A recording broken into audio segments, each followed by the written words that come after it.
Lorsque vous vous laissez habiter, parce qu'il y a des personnes qui prennent la parole mais rejettent la parole et ne laissent pas la parole habiter dans leur cœur.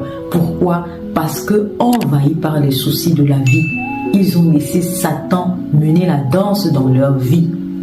Ils ont laissé Satan les séduire.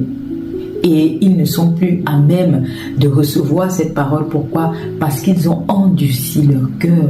C'est pour cela qu'il faut laisser votre cœur réceptif pour avoir la parole, la seule parole qui donne la vie, la parole qui a été prescrite par le Père à Jésus-Christ pour nous ressusciter au dernier jour, parce qu'il nous jugera de ce qu'il entendra de nous, de nos paroles, parce qu'il est avant tout le Fils de l'homme, les paroles que vous enfantez au quotidien. Donc il reconnaît qui est cette personne qui a mis sa parole dans son cœur.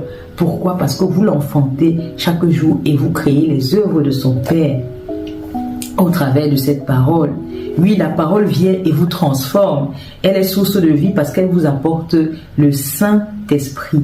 Et dès lors que vous croyez en sa parole, Dieu vous attire à lui. Je vous ai dit, c'est tout un processus. Dès lors que vous entendez la parole et que vous recevez cette parole dans votre cœur, elle commence la transformation en vous.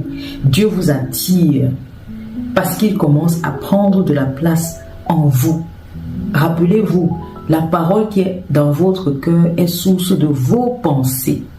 Donc, dès lors que vous commencez à avoir des pensées purifiées par la parole du Seigneur, ce qui va naître de votre bouche deviennent des paroles pures, des paroles sources de vie qui donnent des projets du Seigneur. Donc, c'est comme ça que le Seigneur vous attire à lui et que vous commencez à croire en son Fils. Et son Fils vous donne quoi? Le breuvage, source de vie. C'est quoi? C'est l'Esprit Saint. Sans l'Esprit Saint, vous n'êtes rien, parce que l'Esprit Saint est le remède de tous vos maux, de tous vos addictions. Je vous ai déjà dit que lorsque vous ressentez un vide dans votre cœur, lorsque vous êtes habité par des vices qui vous rendent esclaves du péché, du monde et vous plongent dans vos soucis, ça veut dire que vous n'avez pas encore accepté la parole du Christ et vous n'avez pas encore laissé cette parole vous transformer.